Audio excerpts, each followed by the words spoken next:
talks, conversation manner than has been done in the past. We have a really exciting talk today that I'll introduce in just a second. We just asked, for the sake of this conversation, for microphones on mute during the talk, and we will have some intermittent time points where we'll unmute people to ask some questions and get involved. And then the last thing we ask of you is to just not come too close to the screen, kind of the same etiquette you would use in a real call or a movie theater, just because it interrupts, it gets in the way of people being able to see the slides. All right, without further ado, James. All right. Thank you, Dr. Omar. All right, so I want to, where did I go? Here we go. So I want to introduce our very special guest today, Dr. Nikhil Verma. So Dr. Verma is a double board certified physical medicine rehab physician and interventional pain management specialist. He completed his undergraduate studies in Ohio State University. He completed his internship at Wayne State University, Crittenton Branch in Rochester Hills, Michigan, followed by his residency at Kingsbrook Jewish Rehab Institute in Brooklyn, New York. He then went to a North American Spine Society recognized program, the Alabama Orthopedic Spine and Sports Program in Birmingham, Alabama. Dr. Verma, as we all know, is passionate about interventional procedures, treating musculoskeletal injuries, rehabilitation, physical therapy, ultrasound-guided procedures, preventative exercise training, and regenerative medicine. He currently practices at Essential Sports and Spine Solutions, where he utilizes evidence-based, innovative, non-surgical treatment and minimally invasive procedures to help his patients who suffer from painful and chronic injuries. His aim is to provide unique pain solutions for injuries that can cause back pain, neck pain, joint pain, nerve pain, and headaches. Dr. Verma is actively involved in his field and is a member of many professional organizations, including the American Academy of Physical Medicine and Rehab, American Society of Interventional Pain Physicians, the North American Spine Society, and the American Society of Pain and Neuroscience, just to name a few. So, all right, without further ado, I would like to welcome Dr. Nikhil Verma. Let's give him a round of applause. Dr. Verma, the stage is yours. Thank you, guys. Thank you, James. Thank you, Dr. Omar, as well, to help set this up. Thanks, Juan, with all the work. This doesn't go without it should go with more recognition of how hard you guys work to get this all organized. I want to thank everyone to join us tonight. I know you could be doing off. I appreciate you taking this. Where this came from, this topic, I don't have the author's name in front of my head now because I have this Oculus on, but this ABCs of Degenerative Spine is probably one of the most essential cornerstone lectures that you should have read, interested in interventional spine, how the cascade works and what our current beliefs are in that process. And with that, you can really understand how to treat almost all our spine injuries or back pain, et cetera, et cetera. Add in this D because, as we'll see now, this multifidi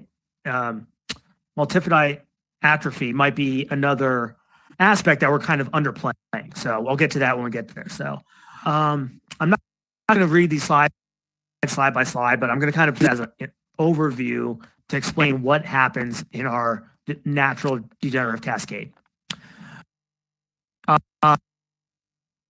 So the big thing is the one thing as the functional spine, as we see here on the right, which a vertebral body, a disc, another vertebral body, inferior articular process. So, we look at this as a functional spine unit. This can move in all the axes because of this nucleus pulsus in the middle. Sorry, trying to go back. Here we go. And that's where we'll start our journey. And just remember that most of our access is on the front of the spine, or in that, the disc area. So as we see, the disc can increase that axial load pressure. And what would be nice is if it went as our body designed it to go, and pretty much a perfect circle. But as we know, we don't do that because we sit too much. We might have a labor-intensive job. We might get in a car accident. We might, herniate a disc from all these other reasons. So that's just where I like to start in thinking about things. And we'll see through the cascade, what I'm talking about is we'll have A changes in the disc, B changes in the middle section, and then C changes happen in the posterior elements. So we're talking about the A changes. So the majority of cases of degenerative process start with the nucleus pulposus. So this is something that was huge in my fellowship. We injected a lot of discs with interdiscal steroid injections. Across the U.S., this isn't typically a popular treatment option for patients because back a few years ago, they were assuming that if we injected the disc, that it would increase our risk of degenerative disc disease. But if you actually go back and look at those lectures, what they actually found is those were unhealthy controls. So we don't know what happens if we're already dealing with the degenerative disc if we inject it. So this is kind of where we start, again, where I start this journey, because it is such a complex system. It's not just fluid in there. There's different types of collagen, proteoglycans, et cetera, et cetera. So, intradiscal steroids with some numbing medication might work great, but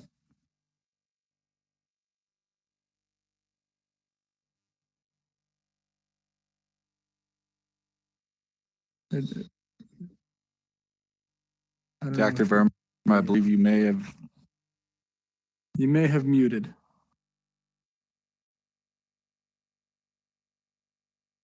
sorry, yeah, I don't know what happened there. I kind of got just cut out there. No Sorry about that. So, anyways, we're looking at the axial load, not only the axial load. So just to let everyone know, you'll have the ability to move these slides. I ask you not to do that. Just if you put your hand on the screen, it'll push it forward. It'll just be helpful for the interest of the talk. But as we see, we have the nucleus pulposus in the middle that has compression forces, but also the annulus fibers on the outer portion that has. And these changes happen structurally over time, and we know that because we can see degenerative spine, especially when we classify in the Fearman scores. There's structural weakness. It changes the load compression from going up and down, straight down, to now kind of having a forward and back motion. And this is pretty much irreversible because we have so many, we don't have a good vascular flow to that. So this is why I'm interested in the autologous therapies that we might have in the near future. Viadisc is one that we've been working well with a company that has some pretty good studies in their VAST studies. Excited to see where that treatment goes. And other things, out there, we do some PRP injections, we can do ozone, we can do BMAC, even lipogems into that, or fat aspiration into that. That might help the back pain and the degenerative cascade. So we'll kind of put that on a hold for now and see what else we have to talk about. So as we can see, there's different types of phenomenons that happen as a nucleus pulposus degenerates. We can get a vacuum phenomenon, you can get interdiscal fluid, and you can get severe degeneration as well, and calcifications that can cause more damage. Let's just make sure there's nothing else. So before I move to B changes, I would like, I'd like to open the floor if anyone has any specific questions or has any experience with these discs or treating discs or degenerative disc cascade. Yeah, I always like to chime in. So, interestingly enough, prior to reading this paper, discs had always been kind of an enigma to me. I didn't really understand, what its significance was in terms of MRI changes. I didn't know what its significance was in terms of structural instability. I just figured it's probably the first thing that degenerates because it's the softest thing, in the back. But now it makes sense that, as we have disc desiccation and loss of height, that really initiates that cascade of degeneration because it's transmitting all that force, all those force vectors onto structures that otherwise don't want to bear weight or bear load.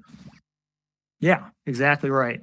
And I think you're right. Even if we talk to the radiologists, they hardly comment on the disc unless it's severe. So that's something to keep in mind, especially if you're treating back pain. Okay, cool. So let's move on. So the annulus fibrosis, so those outer rings. So we can see on these forces more actively. It can cause these micro tears in the back. We call these high intensity signals on MRI, and it can also cause disc herniation and disc bulges.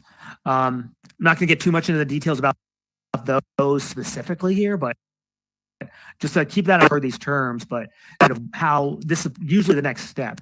And here are those pictures of the disc displacement. So you can have annular bulging, protrusions, extrusions, where the nucleus propulsive actually comes out of the annulus fibers, and extrusion and sequestration. So again, not going to talk too much into this, but this is another thing to realize, because those annulus fibers, again, not commented often on MRI, and also see on our patients that they have a lot of back pain. When you see an annulus fibrous tear, like, yes, that's likely where your pain is coming from. And this is where we start thinking of, oh, maybe we should start treating the disc.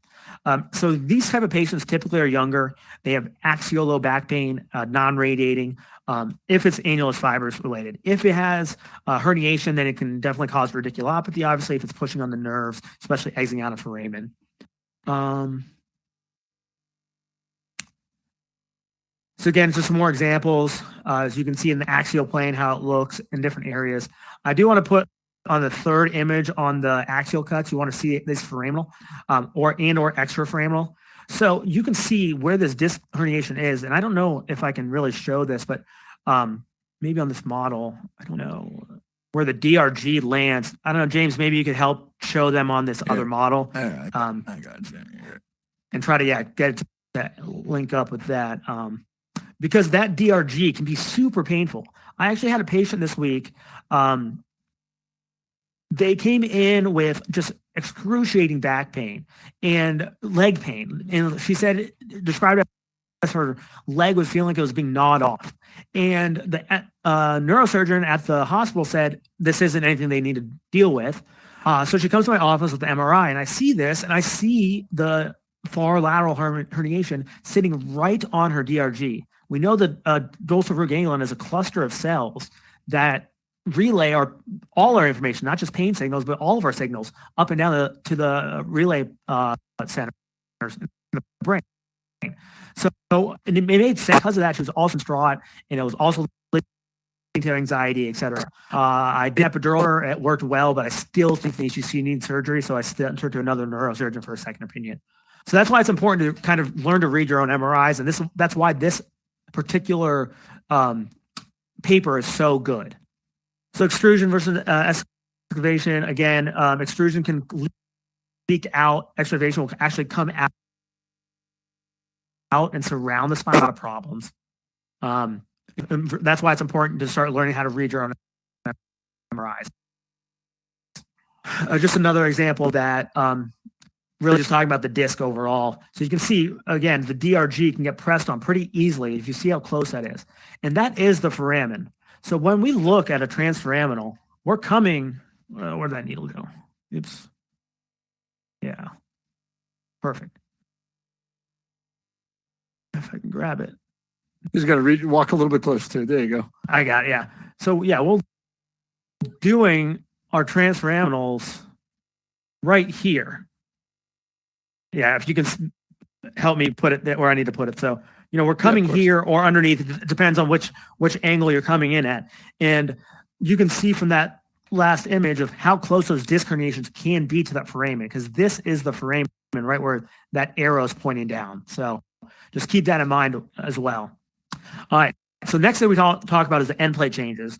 So this is, interesting because, again, we would see these end plate changes, smoral nodes, or even modic changes, and we didn't know what to do with them in the past. So the way I think about this now is, when I see these end plate changes, I know that this disc is not actually separated from the end plates. It's actually contiguous. And in a way that there's kind of end plates and gap junctions that help communicate and send some materials to one another. But again, it's not a very vascular area. So when there's end plate changes, this could be another sign of degenerative changes of the spine in this B section, the B changes of the disc. Again, this can be very painful. I think this is where our interdiscal treatments can start evolving. to help treat things. And then this is also where, if you guys have heard of the relievant intercept procedure, not with this specifically, but with the modic changes, then, those are actually candidates that will get the basovertebral nerve ablation and can help this chronic axial low back pain patient population. Again, modic changes were almost never talked about from the radiologist, but now as we're getting more treatment options or we're learning to treat the spine better, you'll start noticing that more on our MRI reports. And so again, this is the bone marrow. So we have the modic type 1, type 2, and type 3. Again, it's not going to harp on the definitions. You can visualize it, and we can get into it more in detail if anyone has questions about it. And I want to show you here, as we see modic 1, 2, and 3 across the board. So 1 is typically just inflammatory changes, blood vessels, and some angiogenesis, and then finally turns into fatty bone marrow changes. And that's kind of how the degenerative spine cascade works as well. And we kind of see that. What's interesting about these images that we have, MRIs, that we don't see any slippage or listhesis. And we'll talk why I find that interesting in a little bit when we get to the C changes. So again, here's just a little bit more about the cascade, but we have degenerative intervertebral instability. And again, that's where we start seeing a spondylolisthesis. And when the spondylolisthesis, the slippage of our vertebral body on top of one another, can start causing back pain in itself. And in result for that, because now we have a structurally unstable segment, there's going to be a compensatory mechanisms of the body to react to this. So what happens is our facet joints start to get these hypertrophic changes, but also the end plates get hypertrophic changes. So you might see some osteophytes on the end plates because of the body's trying to protect itself, lock that segment. So I want to pause there at the B segment. So we're really talking about the disc and the disc changes. Does anyone have any questions or comments at that section? Quick question for you, Dr. Verma. This is Dr. Yep. Omar here. So, it was interestingly enough, you brought up the fact that modic changes not too long ago were, we were kind of just taught that they were these radiological findings, and for the most part, many of us just dismissed them not having any sort of clinical correlation. How have you now sort of changed your approach to, reading your own MRI? Do you always look for modic changes now? How do you do it? Can you Yes. talk a little bit? So that's actually a great question. We got our hands on our patients and do a physical exam.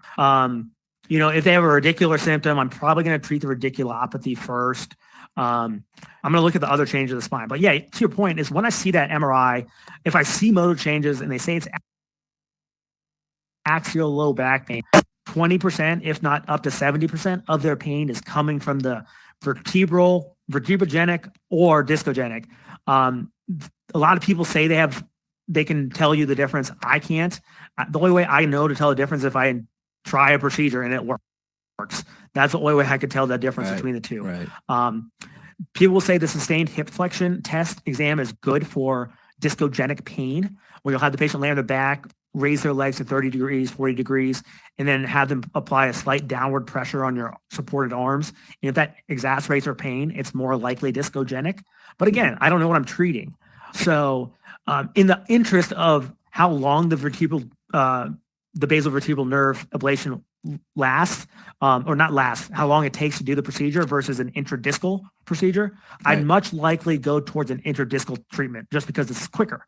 And it might help. Right. So I hope I answered your question. You did. Thank you. So yeah, okay. So we'll move on to the facet joints. And as I was talking on this last slide, is when we get to spondylosis, because of the degenerative cascade and instability, spondylolisthesis, our bodies try to overcompensate, and we cause this facet joint arthropathy. And we can see here on a patient that would be lying on their back, the facet joints are super red because it's trying to lock in that segment so it doesn't translate forward and backwards.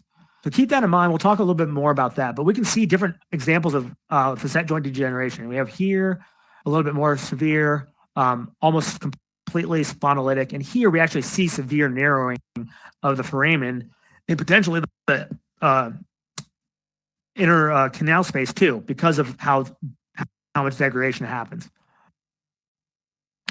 So when that segment starts moving forward to backwards, our bodies, just like any other ligament, is going to start hyperproliferating, or at least that's what we think goes on with this ligamentum flavum.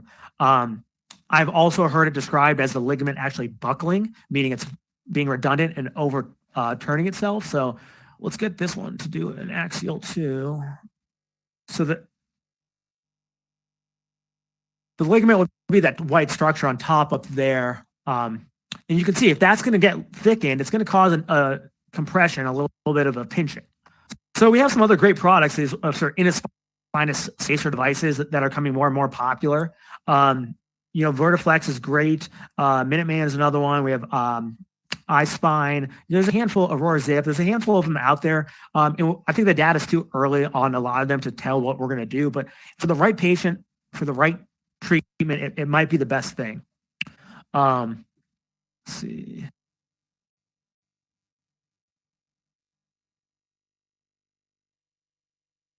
Okay.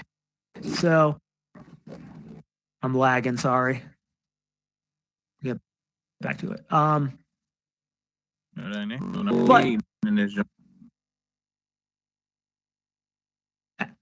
As we know, that changes too. This is where we focus on we'll go back to facet joint changes. This is where we focus on our medial branch blocks and our radial frequency ablations, because what we're doing is that may be causing the back pain.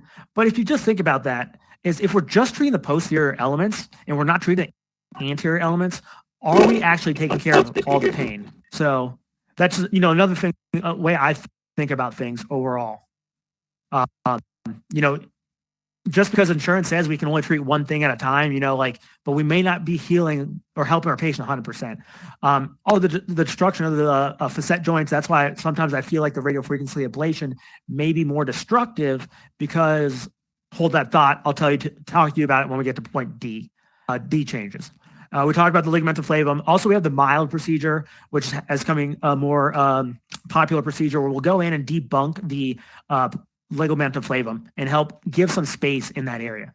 As my fellowship director always told us, is if your shoe's too tight, you don't just inject your foot, but you just take off your shoe. So you got to loosen up what's tight in there. And that's kind of how I describe to my patients when we have the right patient.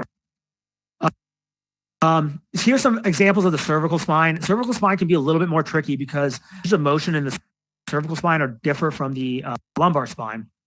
But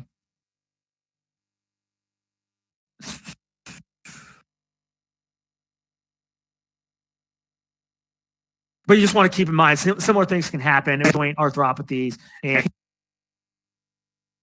pinching of the nerves outside the frame. That's why I start with the epidural steroid injection. Before I do this, then the transforaminal can be the foramen kind of looks like a cone, so it's wider on the outside, narrow, and widens on the inside. So you don't always get the best view when you're looking at an X-ray. You really need a CT to help you guide. That's why. But again, we can talk about the lumbar spine a little bit more confidently, because we see it a lot more. With the facet changes, we'll actually get some fluid in the facet joints. So this fluid is hypertrophy of the synovial fluid, where we're trying to stabilize that segment because it's unsturdy, as we talked about, because that's degenerative disc disease leading to instability, leading to listhesis, leading to spondylosis. And the more aggressive it happens, the more arthropathy you get in the facet. You can get some pretty severe facet arthropathy that can even cause facet fluid, that can even cause Conno-Clyden syndrome because it's so tight in that area. Some other changes that we can see, these are more the superior in the cervical spine, the AA joint, AO joint, et cetera, et cetera. And the only other thing, I don't know, I thought they had a slide put on here. I must have forgot, but in these facet joints, and especially in the lumbar spine, it can happen in cervical spine too, is these facet joints can actually, these cysts can press right on the spinal canal in the middle. They can sit in the foramen, or they can be up and down in the spine, outside the spinal cord itself, but in the, where the nerve rootlets are going down, like especially in the lateral recess. So oftentimes, if I see that in a patient, we'll go and try to rupture the cyst and hope to take care of their symptoms. And, it's not always successful, but, once they get that pressure, it feels so much better. So, all right. So the last portion, this is what I call muscles are erector muscles of the lumbar spine. They help keep us stable. And when you look at this on the MRI, we start seeing more and more atrophy. And there's a few physical therapists out there that really believe that this is either the cause of back pain at the start, because we have a poor physical connection, neuromuscular connection to the multifidi, because we don't know how to activate it. So when that starts degenerating, that causes the continuation of the degenerative cascade of the spine. And we can see here where we already have some degeneration of the facet joints, but we see the multifidi atrophy, mild, moderate, and severe. And, we usually say less than 30%, 30 to 50%, over 50%. And we can see this is in the lumbar sacral spine because we can see our SI joints coming in. So towards the L5, bottom of L5. And again, this is where the multifidi muscles and the erecti spinae live. So what's interesting about this is they found individuals with impaired lumbopelvic control demonstrated the activation was deficit. So to do this, we check a prone instability test. Hard to show here, but you look that up and, add this into your repertoire, because if you have a patient with mechanical axial low back pain, this is typically our patients that are about 45 to 60 that are still active, and they just have this chronic nagging low back pain. Check the prone instability test. Check their MRI. See if they have multifidi atrophy, ablative space. So if we think back to what I was talking about, innervating the facet joints, then what we're actually also doing is those medial branches and the dorsal rami actually also innervate the multifidi muscles. And we know this because this is why we do EMGs, and we're testing for radiculopathy. We needle the paraspinal muscles for this reason.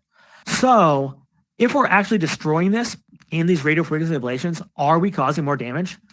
This is what I've been harping since residency, and I get all types of answers. Some studies are very suggestive that we are doing more damage, but at a certain age, are we doing the right thing for the patient? So I can definitely agree with that. But if like a 23-year-old comes into my office and has this mechanical axial low back pain, do I really want to burn these nerves and potentiate a future problem? This is something I really harp on my patients that are 50 or below. Like, we should really consider regenerative medicine, whether that be PRP or bone marrow or something.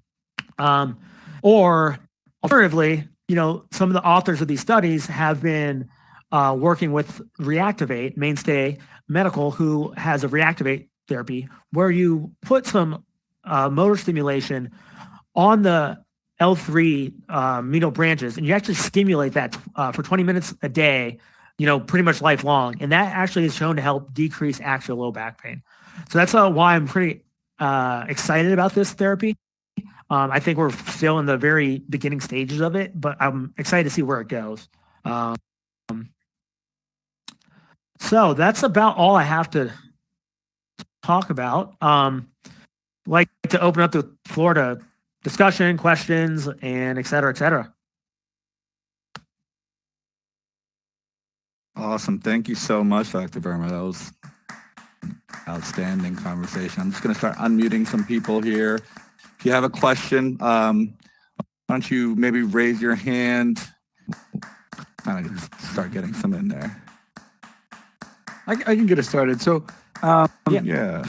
When you have a patient in your clinic and you do a physical exam, you look at imaging, and then you kind of put a nail on what you think might be the primary pain generator in this case. to what extent do you go through to explain to that patient, are you using models? Do you, take them through the whole cascade? Do you kind of focus in on what you think is contributing, or what's your approach basically? Yeah, that's a great question. So I think the first thing is, you do the physical exam, you ask the questions. What were you doing when this happened? You take into consideration what do they do for a living, if they're a manual laborer, etc. Anyway, so I'll look at the MRI and I'll look right at the disc first. I usually look right at the disc in the spinal canal. Let's see if we can get one of the MRIs up that has if we can flip through. But yeah, so I'll look at the spinal canal on a sagittal view and an axial view, just to see if there's any spinal canal stenosis, because then, or a herniated disc. That's what I'm looking first. That's a good one. Yeah, right there. There we go. Yep, perfect. So yeah, I'm looking at the spinal canal first, making sure that there's no severe pinching of the spinal canal stenosis. Then I look at the discs next, and obviously one of these discs we show different levels of degeneration. Then I look for a listhesis, and then I'll go to my axial views. Actually, we have an axial view right there. So back. Oh, there we go. Yeah, I'll look at my axial views to see if there's any facet arthropathies, facet fluid. So I think about it systemically. If they have radicular symptoms, obviously when they're coming to me, they've usually failed physical therapy and conservative measures otherwise. So that's why they're coming to us.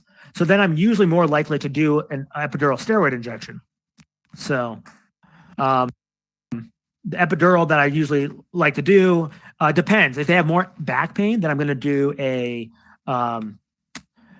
interlaminar injection or maybe a caudal. If they have more herniated disc that's sitting on a nerve coming out the foramen, I usually look at that and I'll decide if I'm going to do a 1-level, 2-level transforaminal steroid injection.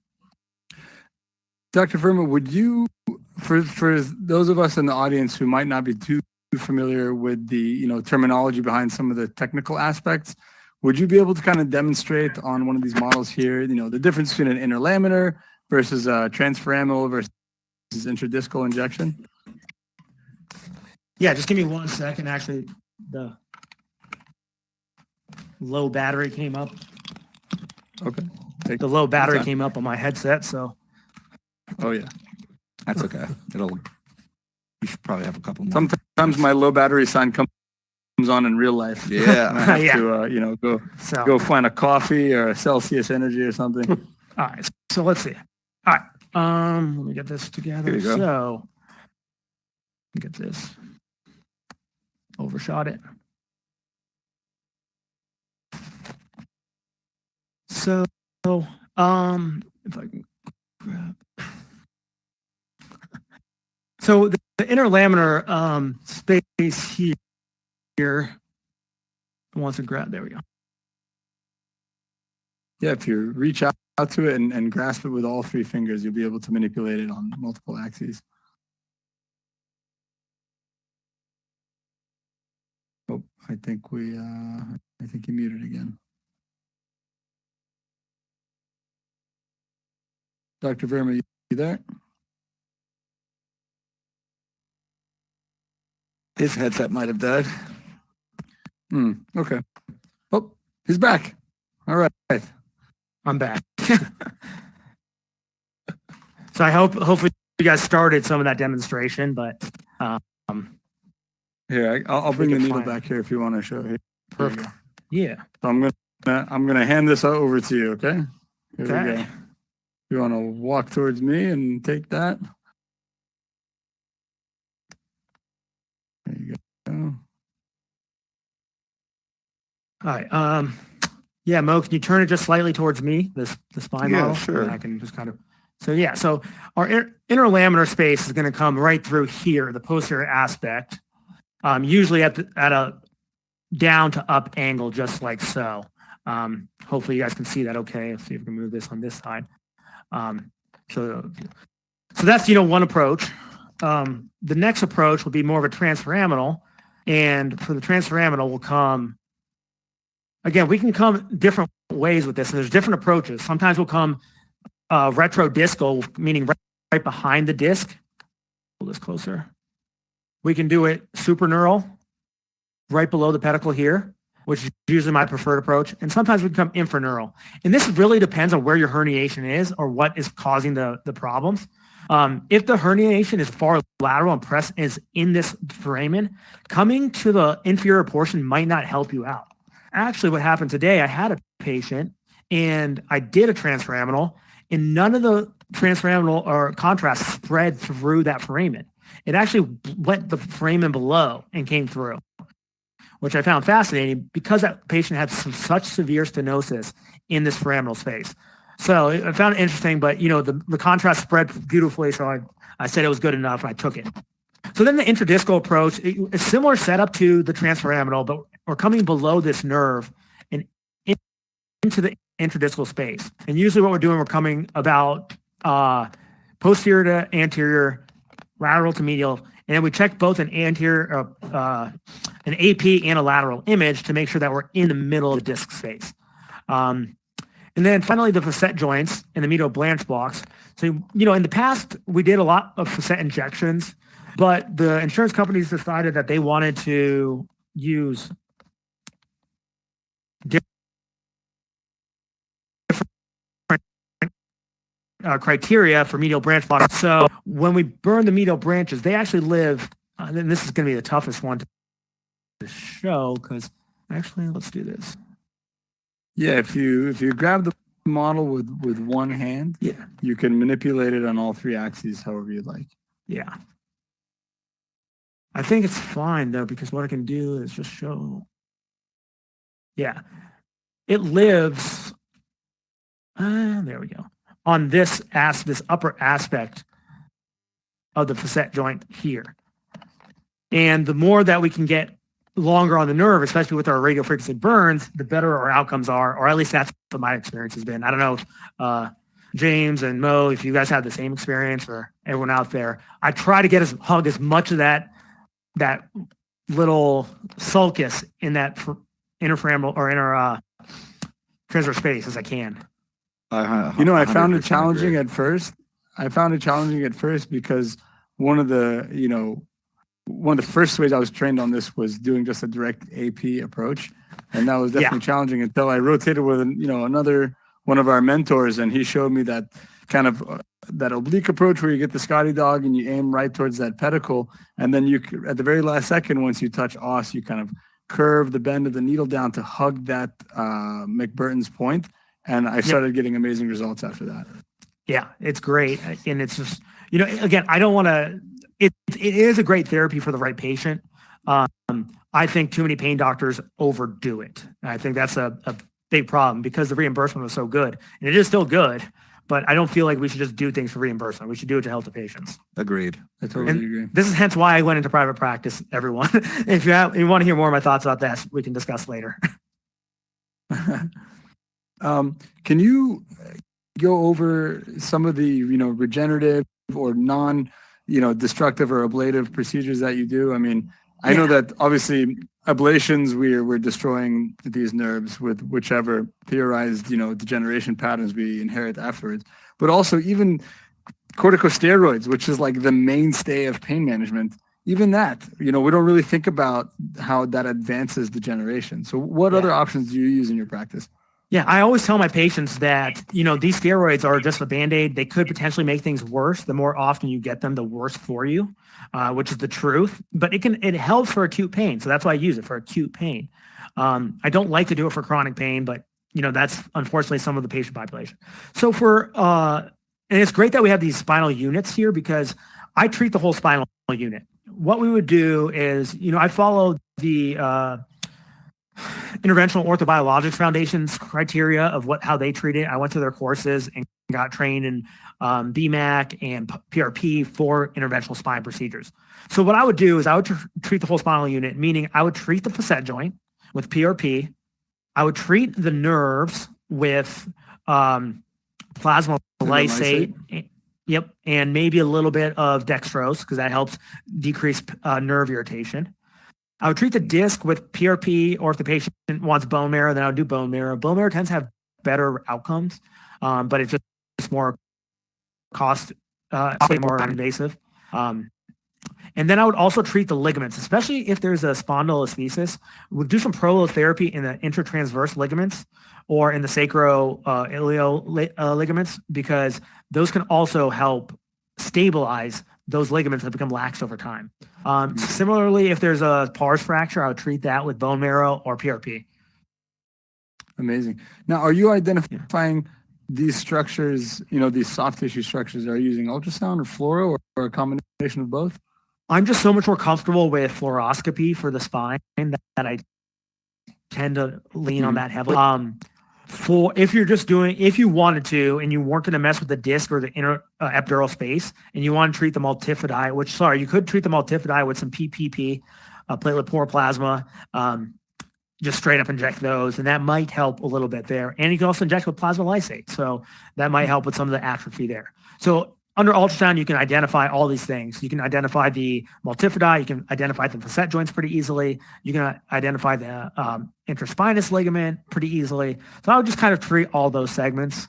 And then SI joint is another huge pathology where I feel like we're over treating with steroids and ablative, or maybe even these fusion devices, where we should just start with prolotherapy, something as simple as that. I totally agree with you on that front. Yeah. Could you walk us through kind of like that distraction technique that they use for these posterior approach fusions? So I've used corner lock, and I guess we don't have a sacral model, but that's okay. So want to go? Sorry. Yeah. So I've done corner lock case, and what you do, you'll have the patient kind of in a flex position, and you find the superior aspect of the SI joint and then the inferior aspect of the SI joint. And for their device particularly, you drill a small little hole into each, and then you kind of slam in the bone marrow matrix. So I don't necessarily believe that this is a true fusion. If you think of true fusion, we're like actually bridging the whole joint, or at least majority of the joint. Right. We're really just putting in two small little things. And the way I think about this is we're actually putting a wedge in like underneath a rickety table. You're just putting a distraction device so it's not so rickety, and that's going to decrease their pain. With this being said, my cases that I've done, they do so well, but I'm very hesitant to pick my patients and to do them. I totally agree. I think, in my experience, those posterior approach techniques are great for the older individual who you might not be they've had chronic effects from steroids, and they might not give you the best either platelet or bone marrow aspirate yields, and obviously surgery wouldn't be an option. And so this buys time. I guess my issue with those techniques is by placing distraction in that joint, you're reestablishing that ligaments that are otherwise still pathological. And so down the road, I would expect to see, degeneration of that joint again. But we'll see. Only time will tell. Yeah, no, I agree. Yeah, I think that the key is really trying to hone in on whether or not the pain from the SI joint is coming from micromotion of the joint. Yeah. And it's very difficult to do. Yeah. Yeah. So I know we have a couple pain physicians amongst us. Does anybody else have questions? Want to unmute themselves and chime in?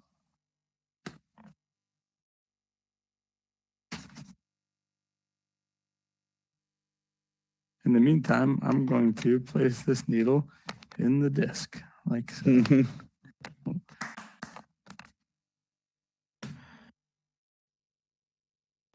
And if there's anyone out there, please feel free to reach out to me on social media. I'm usually pretty responsive.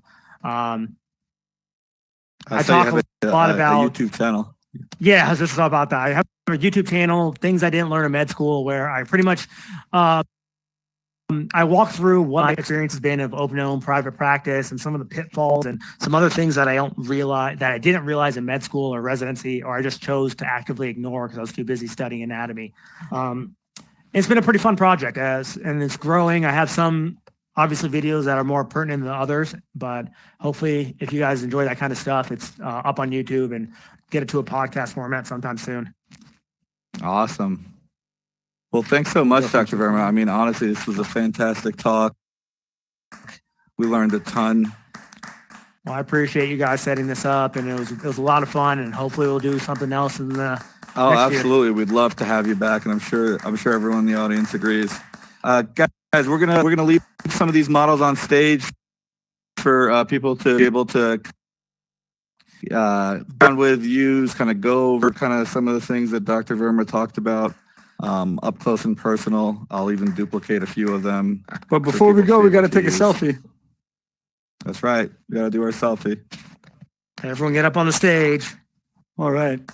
So everybody Turn that's up around. here, why don't you go ahead Around. turn around and say cheese. Look towards the back of the stage. There we go. All right, on 3. 1, 2, 3. Boom. Beautiful. All right. What a beautiful group of gorgeous people. Good times. All right, everyone, have a good night. Thank All you. right, everyone. Follow us, guys, on Instagram, Twitter, and TikTok. We're here every Thursday at 7 p.m. You'll find our links for registration. It's always free for you guys. And we'll see you next week.